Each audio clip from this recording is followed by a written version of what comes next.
Hey y'all, welcome to the Gramstead. I'm Jenny.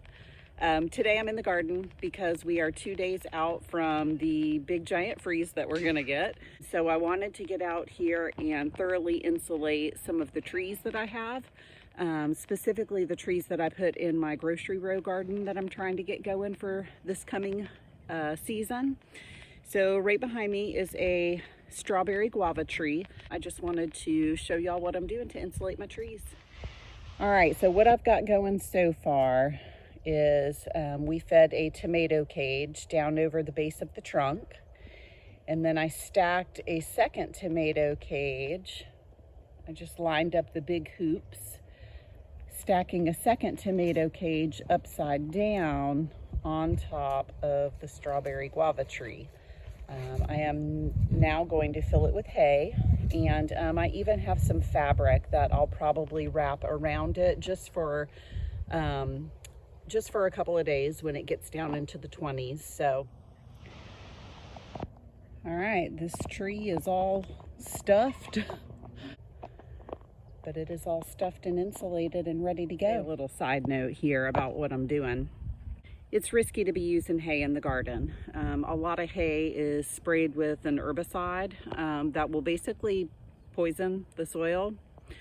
It will not allow, once you have herbicide damage in your soil, things like tomatoes and anything in the nightshade family, beans, stuff like that, just will not grow. It'll just curl up and get all ugly and die. So as soon as this frost is over, as soon as the freeze is over, I am going to take the hay back out of the garden.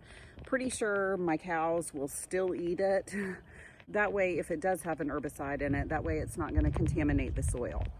I will also say that I used to use hay in my garden on a very, very, very regular basis. I did it for years, not that long ago.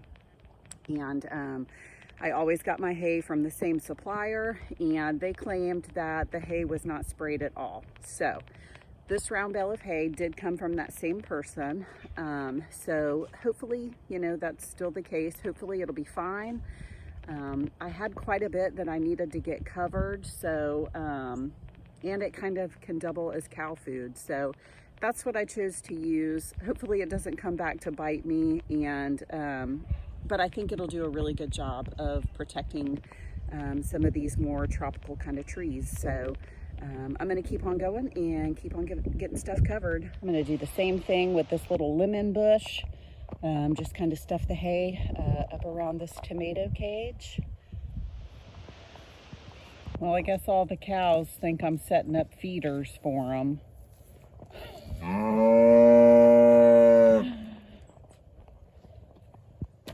This is not for y'all. Hopefully they mind that fence.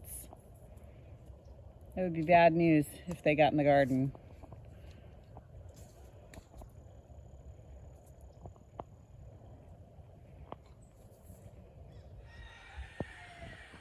All right, so my helper and I are in the garden this morning. There she is. Whoa. And this is the last normal temperature morning that we're going to have here. As the day goes on today, the temperature is really going to start to drop. And by about 10 o'clock tonight, we should be sitting close to like 30 degrees. So we're going to be in the 20s all night, which is almost unheard of for our area. So we've got some final garden prep to do. I'm going to get some stuff covered, and my helper here is pulling the hose around, and she is going to be watering in all of my trees really good. It's super important to water right before a freeze. I know it sounds kind of counterintuitive, but it really does help the ground stay a little bit warmer. So she's going to be dragging the hose around, getting everything watered. She's starting right here with my papaya trees that have been wrapped and pruned. And I'm going to be cutting down some greens and some lettuces and stuff so I can get them below the surface of the raised bed. That way I can get the raised beds covered. So we've got a lot of work to do and still some animal prep left to do. So I'm glad I have a good helper today.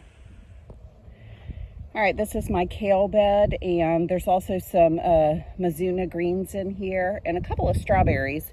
As you can see, I've got them all cut down, and I'm using all of the cut stuff, which was a little freezer burnt from the other day. I'm using all the cut stuff just as a little bit of a ground cover, kind of in between the rows. So kind of doing this chop and drop style. All right, so another project that I'm working on to prepare for the freeze and just prepare for winter in general. Something that I've never done before is overwintering my pepper plants. You know, pepper plants always just take a really long time to get going and really start producing a lot of fruit. So I wanted to see if I could get some peppers earlier in the year next season. So this year, what I did was I basically pruned all of my pepper plants and I dug them up, rinsed off the roots, and what I will do is pot them up and just put them in a sunny location. For now, they're gonna come in my house during this hard freeze, but once it warms up enough, I'll just probably end up putting them in my greenhouse. That way they get plenty of light, but they're out of the harsh weather, and from what I understand, they'll basically just go into dormancy. And next year, when it starts to warm up, we can bring them out, put them back in the garden, and get peppers earlier in the year. So that was another thing that I did to prepare for this freeze. So I've got some shishito peppers. I dug up a bunch.